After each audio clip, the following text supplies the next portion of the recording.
I was a female general guarding the frontier, betrothed to the crown prince.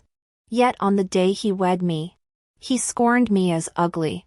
The crown princess scolded me for being coarse and uncouth, ordering my kneecaps to be removed. A bowl of simmered bone broth was sent to my parents at the frontier. For 5 years, I could not lift a longbow, could not mount a horse, could no longer see the desert haze of my memories. The day my parents hanged themselves, I set the eastern palace ablaze. When I awoke again, I had returned to the day I saved the crown prince. The grassland prince declared loudly, "You win. But you may take only one prisoner." The crown prince coldly commanded, "Quickly, take me away from this cursed place." Without hesitation, I pointed to a man. He is the true crown prince of Great Liang. I've lost count of how many times Weishur has brought me to this dark chamber. Black gauze covers my eyes. He says, "Don't be afraid. The pain will soon be over." I'm not afraid of pain. But the next moment, when a steel blade carved out my kneecap, I still bit through my tongue. 137 cuts. Sticky, cold blood pooled across the floor. Each time, Weishur devised new tortures. Seeing me curled in agony, he frowned soothingly. "Ge suffered nightmares last night. Her worries too great. These legs are useless to you now. Let us ease her suffering." I stared fixedly into his eyes, my lips trembling as I begged, "Weishur, just kill me." I longed for death, but Weishur only laughed. "How disappointing. Is this all you've got? The female general guarding the Great Liang's frontier?" For 2 years, he held my parents' lives at the frontier hostage, denying me a swift death. Weishur's hatred for me stemmed solely from my wronging his beloved. The current crown prince's consort, Yi Zi, had once lived with Weishur for years without recognition. 5 years prior, I rescued Weishur, then already the crown prince, from the grassland tribes. While escorting him back to the capital, we encountered ruthless bandits. In the critical moment, shielding Weishur, my mask was cleaved by a bandit's short axe. A long, hideous scar gouged across my face. The wound exposed bone, beyond healing. Upon hearing this, His Majesty publicly praised my loyalty before the entire court and issued a marriage decree binding me to the crown prince. The emperor's will could not be defied. 2 years after entering the Eastern Palace, Weishur stripped me of all my martial arts skills. He declared, "A woman should be gentle and graceful. Shenlan, you are already unattractive. To continue handling these crude martial arts tools is simply unbecoming." I refused. Weishur smiled as he threatened, "The well-being of your parents rests entirely on my whim." I swallowed that pill and endured excruciating pain all night long. When His Majesty fell gravely ill, Weishur was summoned to oversee the realm. He could no longer feign concern. He hastened to strip me of my position and wed Yi Zi, daughter of the Hanlin Academy's revising scholar. My 2 years as Weishur's nominal wife became a thorn in the side of the crown princess. Renowned for her virtue, she begged Weishur to extract my kneecap, simmer it into a broth, and secretly send it to my parents stationed at the frontier. She told them with a smile, "This broth was made from your daughter's bones." My mother went mad upon hearing it. Yi Zi vividly described the scene to me. "Shenlan, you were once crown princess consort. How could you have a mother who acts like a raving lunatic?" I nearly ground my teeth to dust. In the dark chamber, no sunlight penetrated. She approached me, towering over me as she declared, "A mere frontier female general dares to vie with me for His Royal Highness the Crown Prince? Let me share a secret. Those bandits who ambushed us on our journey to the capital? I arranged them. Now, with that hideous face of yours, you'll be ground to dust in this treacherous place." Later, news came from the frontier. My parents, unable to bear the shame, hanged themselves. Weishur visited me late one night, his expression unusually soft with pity. She truly went too far this time. Shenlong, I will make it up to you. He promised, as if granting charity. As if afraid I might demand too much, lest it hurt his beloved. I don't need Wei Shi's compensation.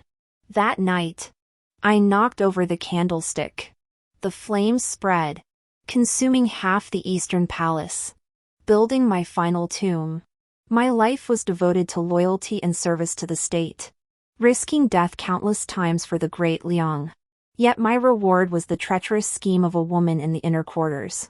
The raging fire burned my vision, scattering it bit by bit. Yet the vast desert haze grew clearer. When I awoke again, the sun was blinding.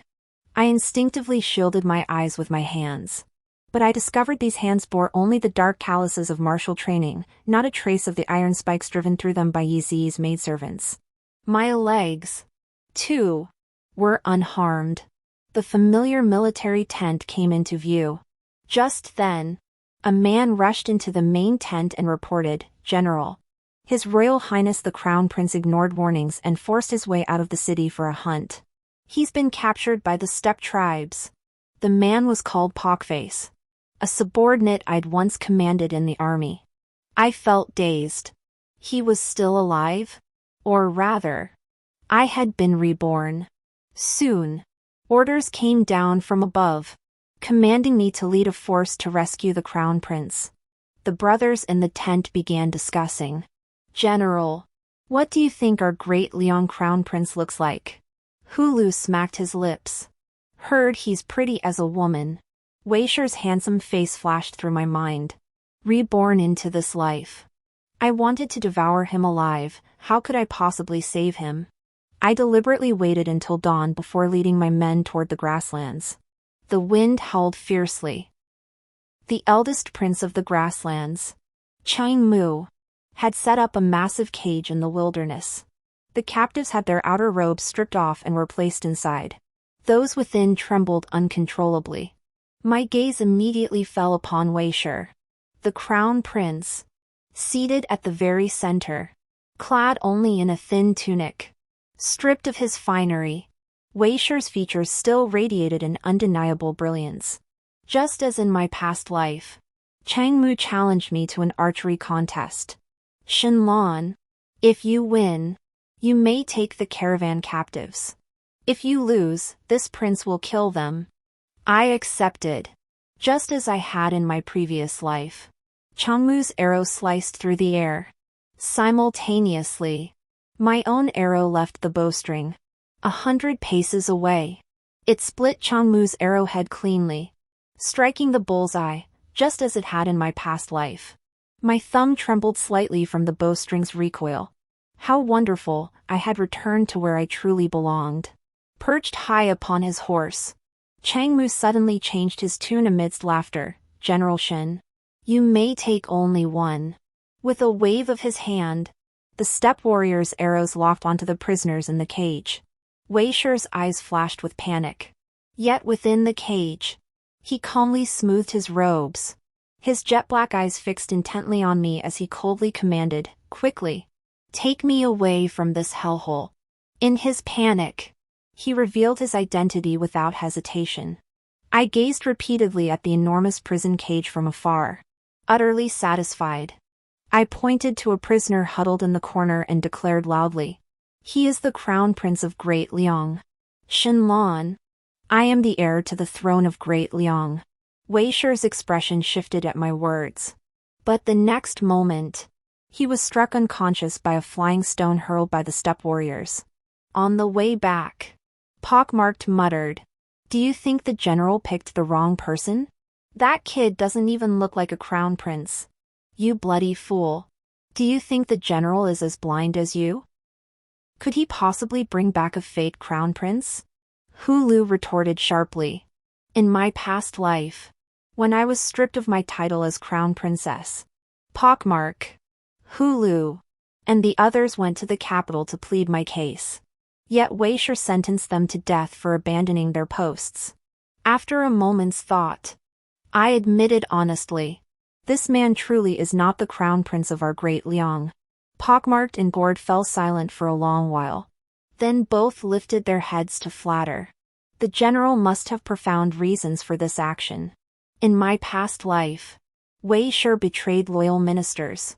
Slaughtered virtuous officials. How many noble souls' blood stained his hands? I had no intention of hiding this from the brothers who had shared life and death with me. I led a contingent to escort the so-called crown prince to the capital. Unexpectedly, the next day, a woman claiming to be Z arrived at our camp. The brothers had guarded the frontier for years, rarely seeing women. They heard the woman weeping and clamoring to see the crown prince, declaring that if he were slighted, the crown prince would surely exterminate their entire clans. It seemed the crown prince had brought her along on his previous tour of the frontier city. Yi Zi stood in the military tent, clad in plain white robes, glancing at the men who entered with me. She paused slightly before lifting her chin haughtily. I heard an amusing tale from His Highness that the general guarding the frontier is a woman named Shenlan. So it's you? Her gaze fell upon the mask covering my face. How contemptible! She sneered. Truly a hideous thing. Unfit to be seen. Yi Zi wished to see the crown prince. I ordered someone to escort her there. A quarter of an hour later, she returned, her face deathly pale. No doubt she'd seen that ragged, chained slave. Shenlan, you have the audacity to dupe me with an impostor? What dog barks here? I reached up to scratch my ear. Yi Zi froze, staring intently at the mask covering my face. Suddenly, she smiled and addressed the soldiers in the tent. The crown prince remains deep within enemy territory. Soldiers. There are countless noble ladies in the capital far more capable than Shenlan. Yet you allow yourselves to be deceived by a single woman? Is this not utterly ridiculous? Hulu caught the hidden meaning in her words. Pockmark also perked up. Young lady. Among these noble ladies of the capital, who can wield an 80-pound warhammer? Yi Zi was momentarily baffled, blurting out instinctively, none. Well then, what nonsense are you spouting? Who could possibly be more formidable than our general? The soldiers in the tent glared at her with fury. You insolent woman. She bit her lip hard, trembling like a leaf. Yet she still pointed at me. Shenlan, do you know your crime? I raised my hand. Take her away. Give her 10 strokes. Yi Zi was dragged off, and my ears finally found peace. But I dared only order 10 military strokes, for I truly feared this delicate young lady's precious body couldn't endure my torment for long. I awoke from a nightmare. Ever since learning the man they brought back wasn't the crown prince of Daliang, bearing the branded mark of a grassland slave, Pockmark and the others treated him with even less kindness. The soldiers of Daliang hated grasslanders to their very bones. On the road, they caged him and dangled raw meat from a poplar branch to taunt him. Little wolf cub. Want some? Want it? Then kowtow to me. I walked toward the guard tent under the moonlight. He huddled in a corner, disheveled and filthy.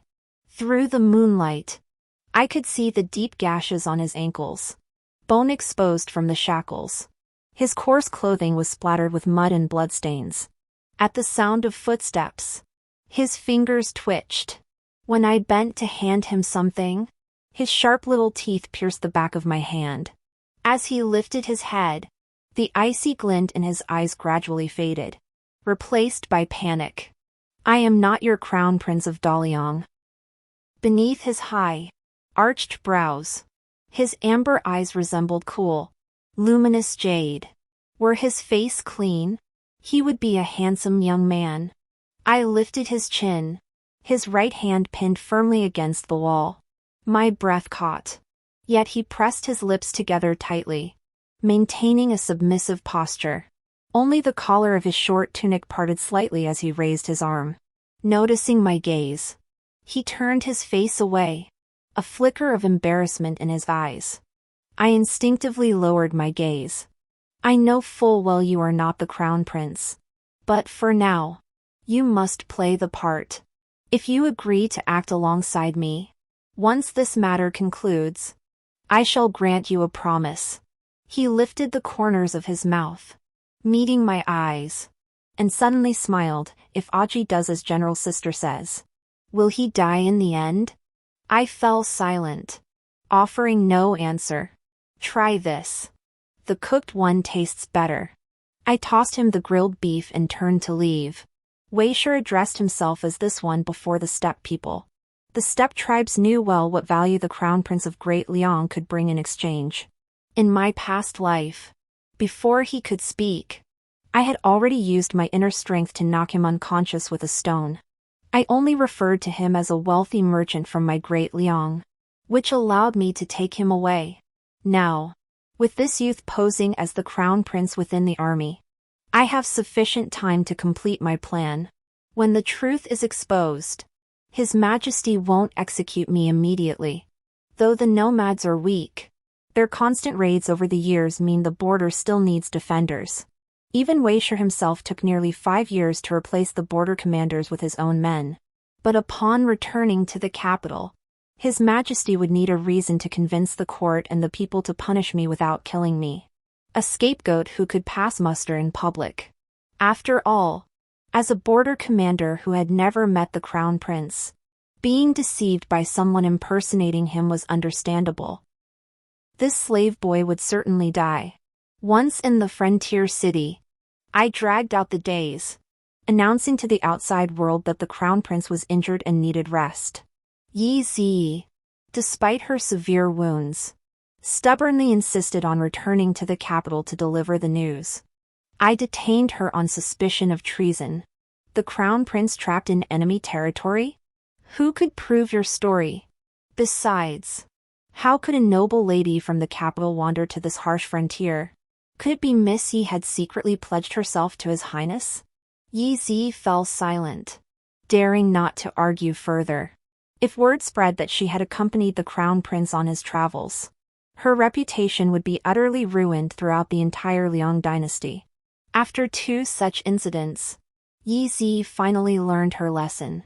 She began eating properly, maintaining a stubborn, dignified demeanor throughout the day as if bearing a heavy burden. About a month later, heavy snow fell upon the border town. I received a letter. It contained only 3 words: the matter is settled. The next day, the real crown prince was returned. According to Wei Shi, he had outwitted the grassland tribesmen and escaped back on his own. By the time my men reported this to me, Wei Shi was already in the border city. In the flickering candlelight of the hall, he stood with his hands behind his back, clad in rich brocade robes, seemingly still the same golden-honored, jade-cherished figure of old. I stepped inside. Suddenly, the crack of a whip echoed from outside. Wei Shi's face paled, and he instinctively began to kneel. When he regained his senses, he rose angrily, his face flushed with shame and rage. His gaze fixed on me, seething with fury. Shenlan, you dare! It seemed Wei Shi had been well trained by the great prince of the grasslands, Chang Mu. Over the past month, I adopted an innocent expression, clasping my fists in a bow. What does your highness mean? This subject does not understand. His brow furrowed, as if searching my face for the slightest hint of deception. I stepped forward, my gaze sincere. News from the capital suggests that during your highness's convalescence at the frontier, the second prince has been quite active. Wei Shi's gaze halted, lingering on my mask before breaking into a meaningful smile. Upon our return to the capital, I shall grant you the position of a concubine. I feigned displeasure. Your highness, this servant has guarded the frontier with great toil and merit. A mere position as a secondary consort scarcely moves me. Then what do you desire? From behind the screen emerged a shivering figure. The pale-clad woman, delicate as a willow in the wind, approached the crown prince slowly. Her cheeks bore traces of rouge borrowed from somewhere in the frontier, and tears glistened on her long lashes. Ge, why are you here? A flicker of panic crossed Wei Shi's eyes. Yi Ji's tears fell in a steady stream, the grievances of many days pouring out in that moment. She nestled into Wei Shi's embrace, saying nothing. Yet her silence seemed to speak volumes of her suffering. Ziyi, you've suffered. Why didn't you return to the capital? Wei Shi gently stroked her long hair, sighing softly. Father and mother only considered your highness's welfare when they sent Ziyi to accompany you. As long as the crown prince doesn't return, Ziyi will wait here in this bitter cold. Even if she waits until her hair turns white. What does it matter? I know. After this display of affection, the accusations will follow. Sure enough. After crying inconsiderately for a while, she suddenly turned to me. Your Highness. With your precious life at stake. That slave must be a spy from the grasslands, daring to impersonate the crown prince. He deserves to be executed by Ling Qi. She lowered her head, feigning puzzlement. But how could a mere slave be so audacious as to deceive even General Shen? Wei Shi, already harboring suspicions, now flashed a cold glint in his eyes as he glared at me. I shall personally flay him alive. I stopped the crown prince and blurted out an excuse. It's not that I failed to notice. Your Highness. That slave named Aji has a unique background. I'm already investigating. Before returning to the capital, I will give you a full account. If the truth matches my suspicions, not only will you bear no blame, but you will be credited with a great service. Seeing my implied meaning, Wei Shi's expression shifted slightly. I looked at Wei Shi. His Majesty received the urgent pigeon-carried message from the frontier. Knowing the crown prince was in peril and recuperating at the border city, he dispatched officials to investigate. Yet a month has passed, and the ministers bearing his edict have yet to arrive at the frontier city. Had they come, this charade of deception would have been exposed long ago. Why must your highness suffer hardship on the grasslands? Wei Shi's position as crown prince is far from secure. In my previous life, it was only after marrying me that he began winning over the court by starting with the military commanders. It must be the second prince meddling, Wei Shi declared bitterly.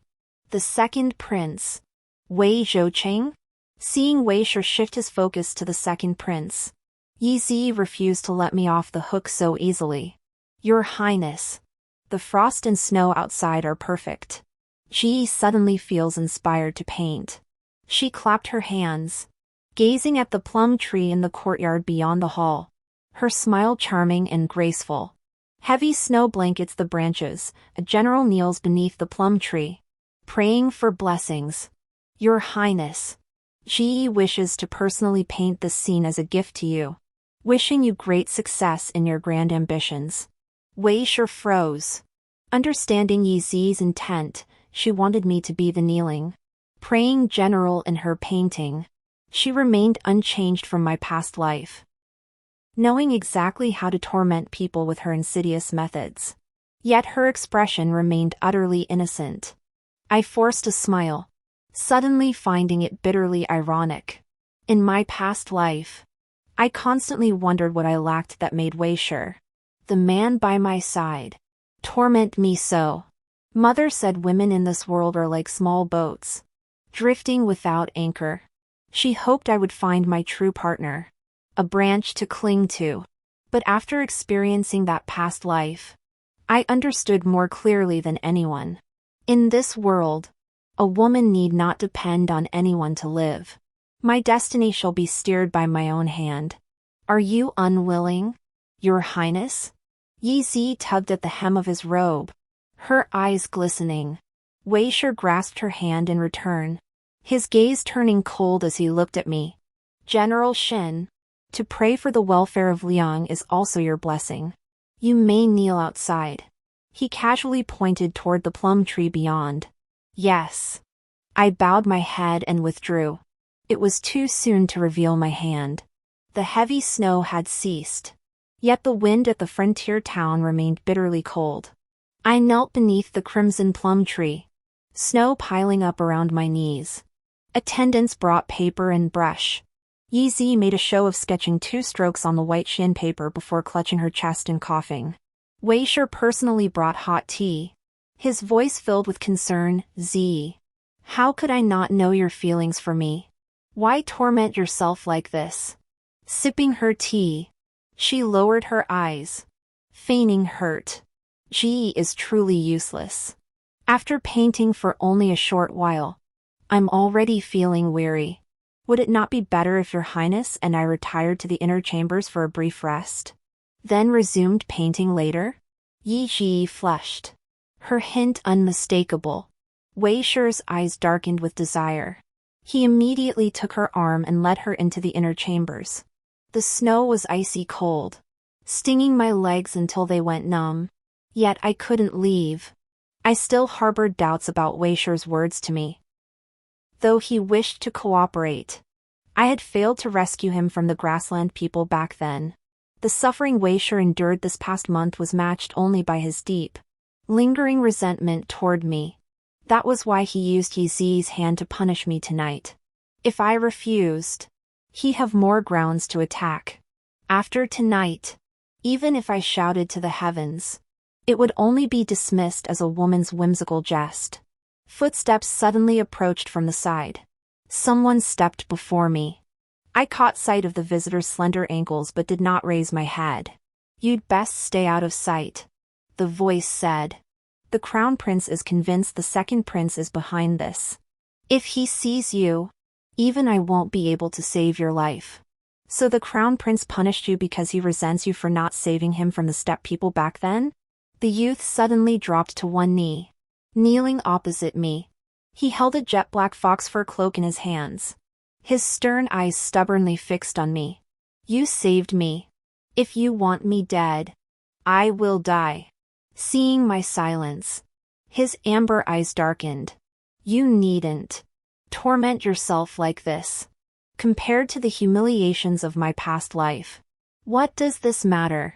I lifted my gaze, a faint smile tugging at my lips.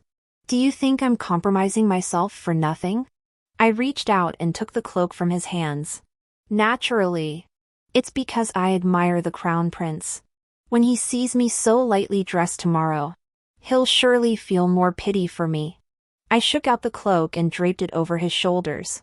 My lips curved slightly. Roll away. So that when I use you later, I won't be swayed by pity. The youth's Adam's apple bobbed, his eyes flickering with an unnamed emotion. He rose, his steps unsteady as he departed. I couldn't help but marvel. Children are so easily deceived. I then beckoned to the pockmarked man lurking in the shadows, watching the spectacle, and ordered him to fetch more hot water bottles. The madman inside was too preoccupied with his own delight to spare me a thought. I paid no heed to the youth's words. In my past life, Wei Shi taught me through his own actions that men's words are often deceitful. The next day, Wei Shi pushed open the door and saw me still kneeling beneath the tree. His gaze lingered. He approached and ordered me to rise. Shin Qing, if you wish to share in the glory of ascending the throne, you must first soothe this sovereign's anger. Only then can we cooperate effectively. Wouldn't you agree? My lips, pale and trembling, murmured, Yes, Your Majesty. I dare not harbor resentment. My sole desire is to send you to hell. Fearing the second prince might strike ruthlessly during the journey, Wei Shi ordered me to escort him back to the capital. As we neared Higuanshan, Yi Zi suggested abandoning the main road and taking the southwestern Yangyiashan path instead. She claimed the official road here lay merely 20 li from the second prince's fiefdom. Fearing unforeseen incidents, this proposal was indeed well considered. In my past life, I had thought the same. How did Ziyi conceive such ingenuity? A look of admiration flickered in Wei Shi's eyes. She lifted her chin. General Shin isn't the only extraordinary woman in this world. I offered no rebuttal, instead giving the order, follow Miss Ye's brilliant plan and change our route. Yi Zi had prepared a torrent of words to debate with the officers in my tent. Seeing my easy agreement, her expression darkened instead. In my previous life, when I escorted the crown prince from the frontier city to the capital, Yi Zi was nowhere to be seen. Instead, Wei Shi had secretly arranged for her to be sent back to the capital ahead of time. Before entering the capital, I had never even met Yi Zi. Immediately after, while escorting the crown prince's entourage, we encountered bandits attempting an assassination during the journey back. I disfigured myself saving the crown prince, and His Majesty arranged a marriage between me and Wei Shi. Reflecting now, had I not disfigured myself then? How could she have felt secure letting the crown prince marry me? Yet initially, Yi Zi likely wished me dead at the hands of those bandits. This place, 20 li away, wasn't merely the second prince's fiefdom. Yi Zi's uncle also served as the garrison commander of this remote, small city. But this time, things might not go according to her wishes. During the journey, due to Ma Zi's carelessness, Yi Zi's clothes were splashed with soup, forcing her to change into armor. This time, she didn't complain, she eagerly changed into the armor. Along the way, she repeatedly lifted the curtain of the carriage she shared with the crown prince, stealing glances at me with a hint of excitement in her eyes. Sure enough, as we passed through a wooded area, a band of bandits burst from the forest and charged toward us. To avoid suspicion, the crown prince's entourage was deliberately kept small. Our group was disguised as a merchant caravan. The escorting soldiers were stationed no more than 5 li ahead and behind the crown prince's party. Should trouble arise, holding out just a little longer would allow reinforcements to arrive. Watch out for the flashing blades, don't cut Monsieur's face. I drew another mask from my waist and handed it to Yi Zi. She paused, then tossed it aside with obvious disdain. Only the ugly need such things. Just like in my past life. The leader swung his short axe at Wei Shi. A piercing shriek suddenly pierced the crowd. Before everyone's eyes, Yi Zi lunged forward. The axe struck her face, blood gushing instantly. The bandits, seemingly intimately familiar with the terrain, spotted reinforcements approaching in the distance and swiftly fled. Yi Zi awoke from her unconsciousness. She lifted her hand, which had been hanging limply from the bed, and caught sight of me lighting candles in the room. You. Her gaze locked onto the iron mask covering my face. As if trying to discern some hidden meaning, I clasped my fists in salute. Miss Yi, your devotion to His Royal Highness the Crown Prince is profound. You sacrificed your own beauty to protect him. This general is deeply moved. What? Yi Zi gasped. As if suddenly aware of her pain, she tried to leap barefoot from the bed, frantically searching for the bronze mirror. Wei Shi, who had been outside berating the barefoot doctor for incompetence, heard the commotion and rushed in anxiously. Your Highness. Zi is in agony. The moment Yi Zi saw Wei Shi, she burst into tears, covering her face, her voice thick with emotion.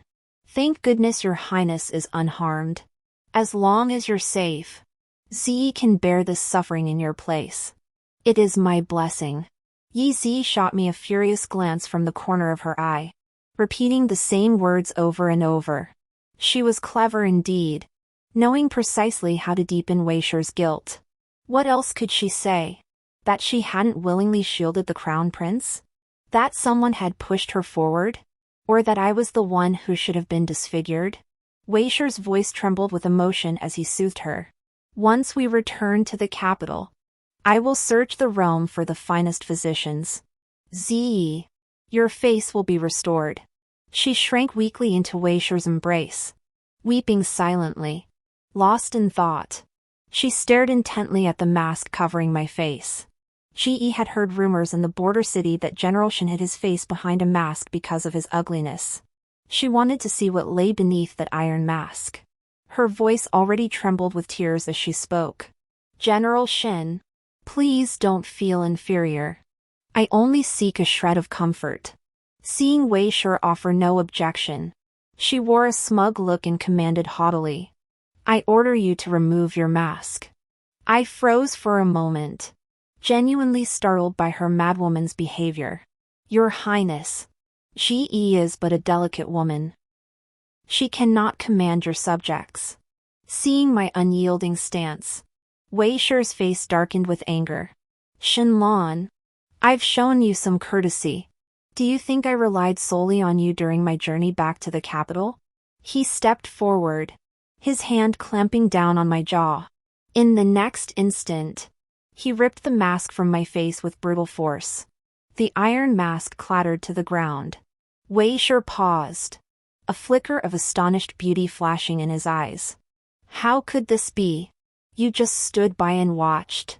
Yi Zi suddenly cried out in accusation, then collapsed, fainting. It must be that this servant's hideous appearance startled Miss Yi. I bent down, picked up the mask, and put it back on. Wei Shi, however, seemed dazed, failing to check on Yi Zi's condition immediately. Instead, he stammered, I meant no blame toward Minister Shen. Seeing him like this, I found it utterly ironic. My mother was renowned as the most beautiful woman for miles around, and I inherited her looks. When the border wars first erupted, conscription failed to gather enough men. Some women volunteered to cook for the soldiers. I went in my mother's place when she fell ill, but my cooking caused diarrhea, and I was expelled from the camp that very night. In the darkness, I found myself trapped in the border city's forests with wounded soldiers, surrounded by invading steppe tribesmen. Faced with death, everyone clings to life. Using the terrain to my advantage, I led the soldiers in ambush against the steppe warriors and managed to escape. General Chang, hearing this extraordinary tale, made an exception and allowed me into the camp to start as a common soldier. It seemed I was born for military life. From childhood, I preferred armor to finery, pestering my father to hire numerous martial arts masters for me. Later, when I became a general, Pockface and Gord claimed my appearance lacked the necessary intimidation. Out of kindness, they gifted me a mask. They even spread rumors far and wide, claiming I was ugly as a demon and possessed immense strength. In my previous life, I saved the crown prince and earned merit. The emperor hoped the crown prince could win over the powerful border commander, Wei Shi, which is why he arranged our marriage. Wei Shi's willingness to marry me was also a strategic move in his quest for the throne. Yi Zi's maternal family held low status. While the emperor was still on the throne, Wei Shi couldn't defy his father and marry her as his primary consort. Though Wei Shi promised to make her empress once he ascended the throne, Yi Zi feared that even if Wei Shi and I were only a marriage of convenience, affection might blossom over time. My ugliness was, after all, merely a rumor from the frontier. Nothing could reassure her more than my disfigured appearance. In my past life, the first time Yi Zi saw my face beneath the mask, she recoiled in disgust. Truly a hideous woman. By then, a hideous, terrifying scar already stretched across my face. Flesh twisted and contorted, concealing any trace of my original features. Wei Shi had always found me repulsive. Marrying me was a desperate necessity. Using me was his silent endurance. But I, Shenlan, ascended step by step to the position of general. I fought with my life, earning it through bloody battles and military achievements. My worth cannot be defined by the world's standards of beauty or ugliness. Fearing delays might lead to complications, Wei Shi wanted to hurry back to the capital. Convinced the bandits were the work of the second prince, Wei Zhouqing, he refused to linger and investigate further. Only by returning to the capital, his own domain, could he truly rest easy. Little did Wei Shi know that the capital had already undergone a seismic shift. Why did you remain in the capital? Before Wei Shi's excursion to the North Gate, ministers loyal to him had already petitioned the emperor to dispatch the second prince, Wei Zhouqing, to oversee the construction of defensive works in Wucheng to the south.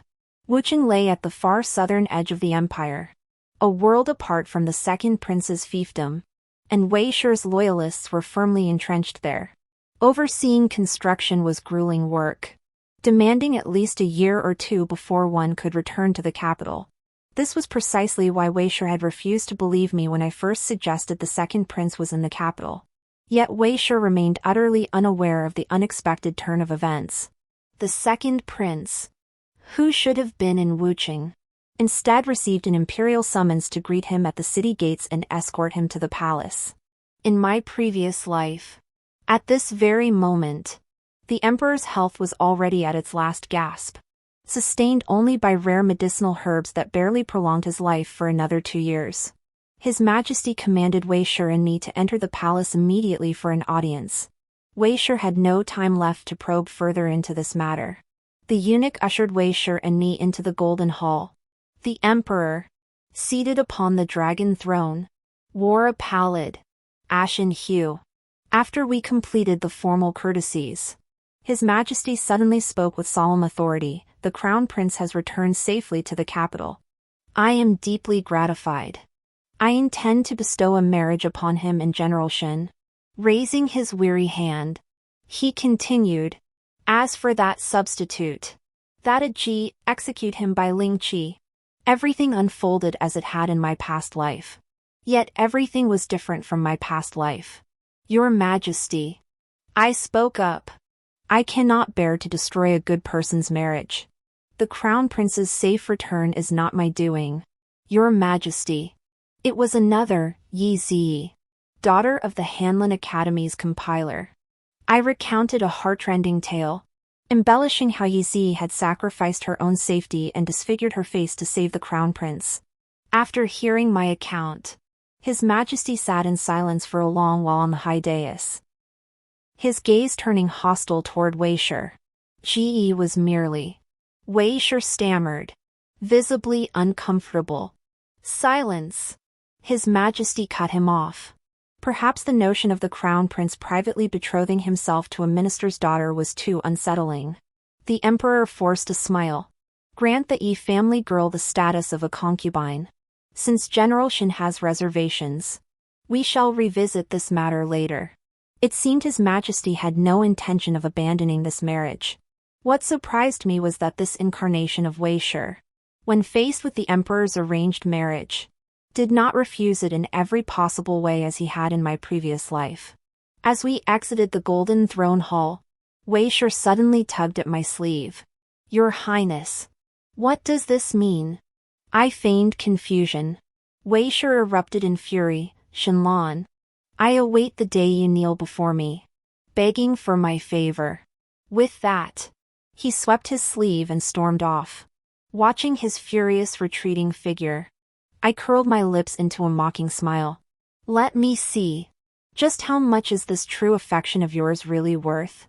His Majesty granted me a mansion in the capital and ordered a banquet in my honor, explicitly stating it was to extend his grace to all the generals at the frontier. The palace banquet was set for 2 days hence. 2 days would be ample for Weishur to realize how much the capital's landscape had shifted since his departure. After my rebirth, I carefully weighed the major events that unfolded in the capital during my previous life. I dispatched a swift courier bearing a handwritten letter to the second prince. The mutiny in Yongzhou City. The embezzlement scandal involving the Vice Minister of Revenue. The secret network of influential officials in the capital trading positions for profit. Though these crucial pieces of information were merely fragments of a larger picture, if the second prince was sufficiently astute and utilized them wisely, they would be more than enough to secure his foothold in the capital. He handled it quite well. Many veteran ministers in the court, who had long harbored prejudices against Weishur due to his notoriously tyrannical behavior, began to shift their allegiance toward the second prince. The palace banquet arrived as scheduled. Weishur drank at his seat, yet a faint worry crept between his brows. These past 2 days, he had brought up old matters, urging the second prince to oversee the construction of defensive works in Wucheng, only to face opposition from a group of ministers. One censor even rebuked him openly in court. You are narrow-minded. If you are so concerned about the city's defenses, why not go personally? During the banquet, the Duke of Chu, emboldened by wine, delivered a lengthy speech extolling the great Liang dynasty's enduring prosperity. He then presented the emperor with a pure white thoroughbred. The emperor, intrigued, expressed a desire to see the horse. Within the grand hall, hundreds of candles were extinguished by the imperial guards to create the dramatic effect for the prized steed. The surroundings plunged into darkness. A massive cage draped in black cloth was silently rolled into the hall. Whispers rippled through the crowd in the darkness.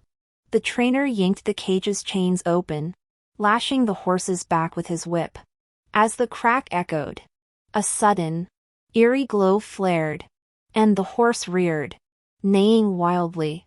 Suddenly, a figure tore at his clothes, kneeling to beg for mercy. "My lord, spare my life. I know I've erred. I know I've erred. Please spare me. I don't want to be fed to the wolves." Candles flared to life one after another. The officials stared in shock at the crown prince of Daliang, kneeling bare-chested on the floor. On Wei Shi's shoulder, the distinctive blue-gray tattoo of a grassland slave was starkly visible. Amidst the collective gasps, Wei Shi, still kneeling, finally snapped out of his daze. He desperately shouted at the crowd, "It's not like that. It's not like that." The emperor, consumed by rage, ordered the banquet halted. This moment was the most exhilarating since my rebirth. The eldest prince of the steppe, Changmu, had often told Wei Shi, "A slave has no right to wear such fine garments." Using torture instruments, he repeatedly taught Wei Shi how to learn obedience. The whip makes one compliant, pain makes one submit. Changmu spent an entire month breaking Wei Shi's will. I deliberately cultivated a relaxed, pleasant atmosphere for Wei Shi throughout this journey. Everyone fawned over him like stars surrounding the moon, myself included. Those painful memories were buried deep within Wei Shi's subconscious. He returned, still the lofty crown prince. Cages, clanking chains, whips, darkness. As the painful scenes replayed one by one, the humiliating experiences Wei Shi had painstakingly buried finally erupted violently at the palace banquet. His Majesty is afflicted with a chronic illness. Then I shall select a new ruler for the great Liang. When Wei Shi was held captive by the steppe tribes, I deliberately wrote a letter addressed to Changmu, the eldest prince of the steppe. The letter detailed how, a year prior, the princess sent from the steppe for a political marriage had died under mysterious circumstances in Great Liang. That princess was Changmu's own sister, born of the same mother, his most cherished royal sibling. Yet she met an inexplicable death the day before her marriage to Wei Shi. In my previous life, while suffering Yi Zi's relentless torment in the Eastern Palace's secret chamber, she gloated over this very event. She declared Wei Shi would never marry any woman but her. That princess was strangled to death, her life extinguished, by Wei Shi's own hand.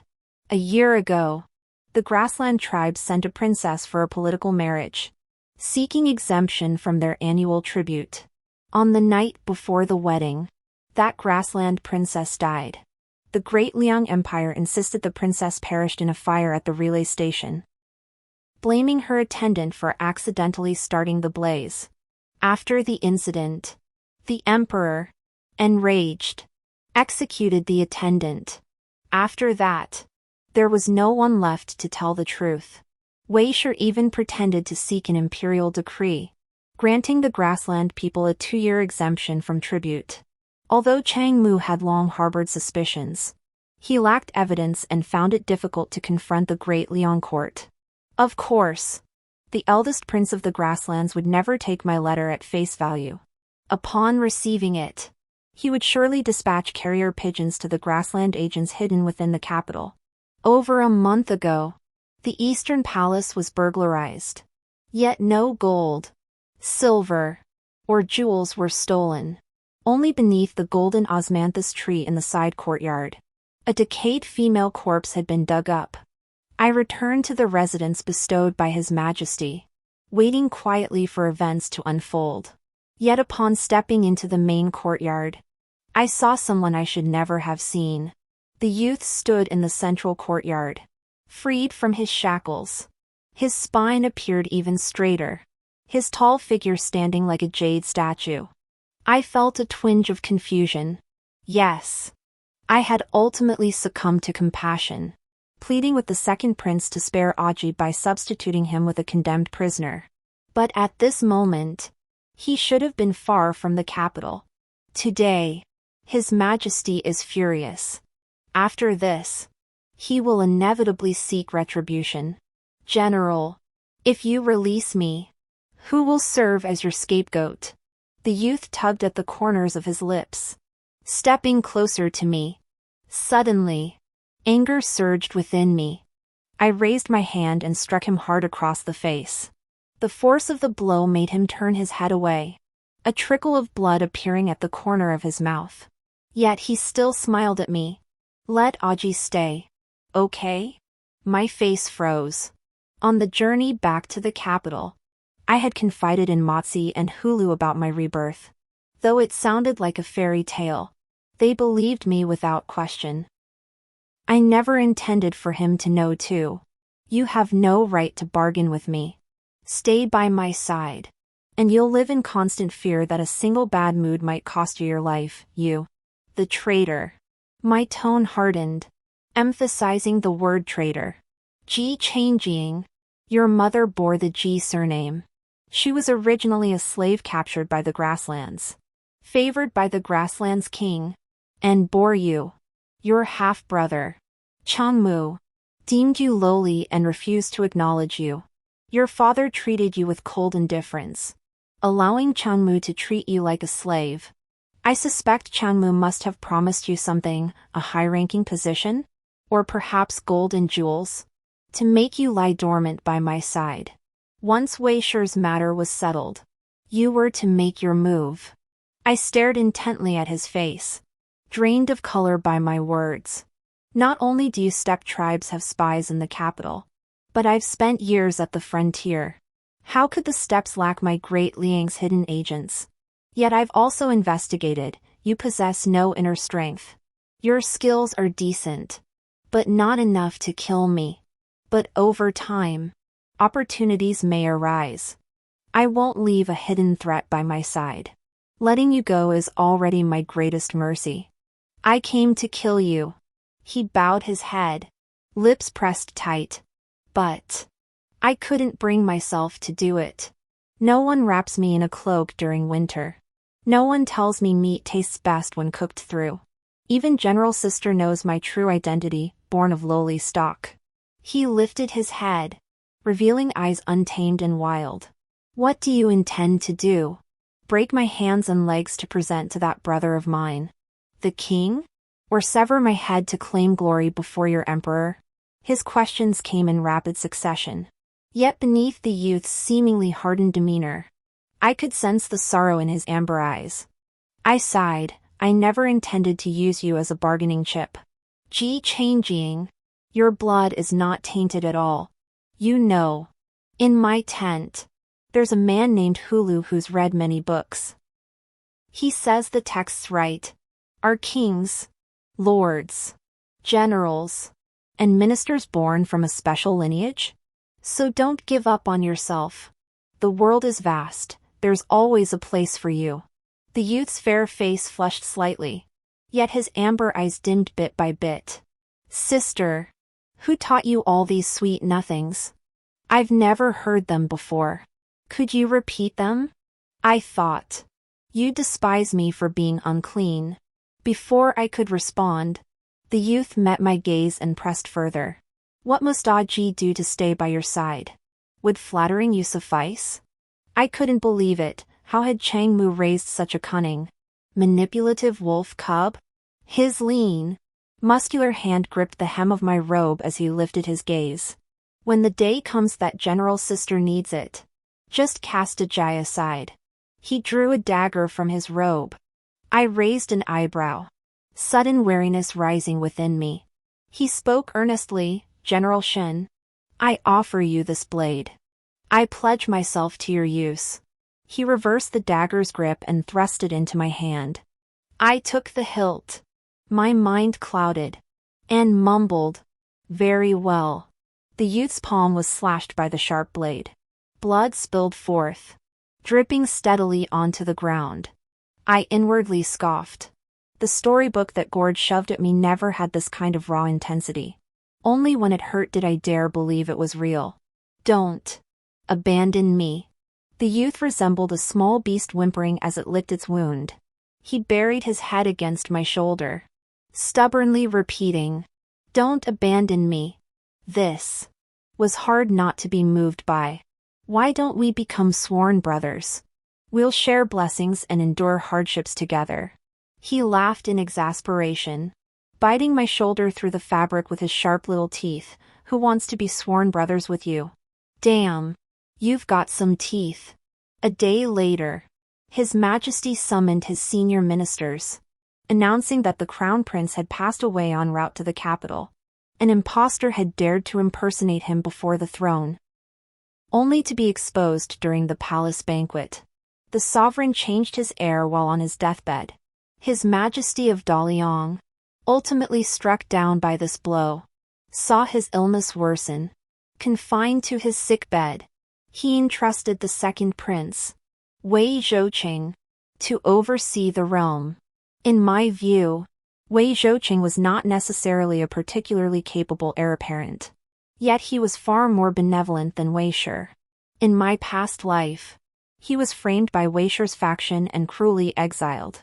Before his departure, he adjusted his attire, bowed toward the north, and sighed deeply. A loyal general suffers injustice. Reduced to this, what place is there for me? He even dispatched a trusted retainer to the frontier to deliver my family's meager remaining possessions. This act became a thorn in Wei Shi's side. You two certainly cherish each other. In a dark room, he gripped my throat and demanded, Shenlan, do you regret marrying anyone but the second prince back then? Later, he even allowed Yizi to send people to humiliate my parents at the frontier. The second prince promised I could return to command the border troops after settling my personal affairs. My personal affairs amounted to just one or two matters. On the night of the palace banquet, Yizi was bound and brought to a secret chamber in a private residence on the outskirts of the city. She had been starved for several days. She begged the guards for food, offering to do anything. But the guards were rigid, insisting they were only ordered to watch her, not feed her. When I saw Yizi, her face was gaunt, her lips cracked and dry. Clearly she hadn't had a drop of water or a morsel of food in days. The guard withdrew. Seeing me enter, Yizi turned ashen, her voice trembling with disbelief. Shenlan, you've been reborn too, haven't you? She clung desperately to the cell bars. Her hands Wei Shi once praised as naturally suited for playing the zither, covered in blood. I remember. In my past life, it was also a dark chamber like this. Yizi leaned delicately into Wei Shi's embrace. Her voice soft. I've heard that a person's scapula can be fashioned into a zither. Why not carve hers out? Your Highness? Make me a fine instrument. I had no interest in small talk. I ordered the men behind me, start with her hands. Seeing someone open the door, she scrambled backward. Shenlan, you've lost your mind. I am the Crown Prince's consort. When His Highness learns of this, he will have you torn to pieces. I scratched my ear indifferently and ordered, gag her. We don't want her biting her tongue to commit suicide. From the inner chamber, muffled wails pierced through the cloth stuffed in her mouth. After just one hand was severed, she fainted from agony. Pockmarked and his men revived her with cold water. When Yizi slowly regained consciousness, a twisted hand lay on the plate before her. I hear Missy hasn't eaten in days, I said, watching her kindly. Why not try it?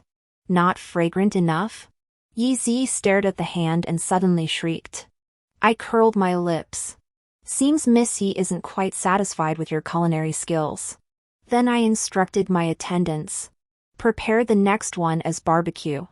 Add extra cumin. Hearing this, Yizi gaped, unable to utter a single word of cursing. She only muttered dazedly, His Highness won't let you off the hook. You mean that Wei young master who entertains guests at Nanfeng Pavilion? He's living far more comfortably than you. With His Majesty gravely ill, Wei sure still dreams of seizing the regency. The second prince truly is a benevolent soul. He arranged for Wei Shi to secretly meet with His Majesty. Yet during this audience, the emperor offered him only 2 words. How could the heir to the great Liang throne behave like swine before the court? The crown prince Wei Shi of Liang no longer exists. As royal blood, the emperor secretly exiled him. Yet when the wall falls, all push. His Majesty's golden words declared him no longer heir. No one cared about the whereabouts or fate of a false prince. He bribed the soldiers guarding his exile to set him free. But Wei Shi didn't know that this was only the beginning of his nightmare. The place worse than the great prince of the grasslands prison cell was my dungeon. Shinlands. Every few days, I'd have the guards turn a blind eye and deliberately let him escape. Then I'd capture him again and subject him to torture. Hope was ground down. Time and time again. After this happened several times, even when I kicked him out, he would cling desperately to the dungeon door, refusing to leave. Only when I grew bored with this game did I finally cut out his tongue, sever the tendons in his limbs, and send him to the Nanfeng Pavilion, owned by a distant relative of pockmarked in the capital. I was heading to the frontier. My life shouldn't be wasted on such trifles. Before departure, I left a trusted man behind. Should Wei Shi ever dream of escape, he would end him with a single stroke. I had intended to bring Yi Zi along for amusement, but she proved utterly useless. Even sustained by precious ginseng broth, she died after barely reaching the knee bone. On the journey back to the frontier, the soldiers' gazes upon me held a peculiar edge. Pockmarked Gord kept hinting around, "General, is there joyous news coming to our army?" When they learned I intended to take responsibility for neither person nor cause, their gazes toward me grew thick with contempt. I suppose, living this life anew, my existence still holds regrets. After all, the annals of a renowned general need no adornment from male beauty. Each time I ruthlessly drove Ji changing away, he would look at me with pitiful eyes. "General sister, use me or kill me. You can't escape it." Truth be told, if this youth truly was a spy Chang Mu had planted beside me, then I'd wait for the day the truth came out. Lock him up and break him. The end.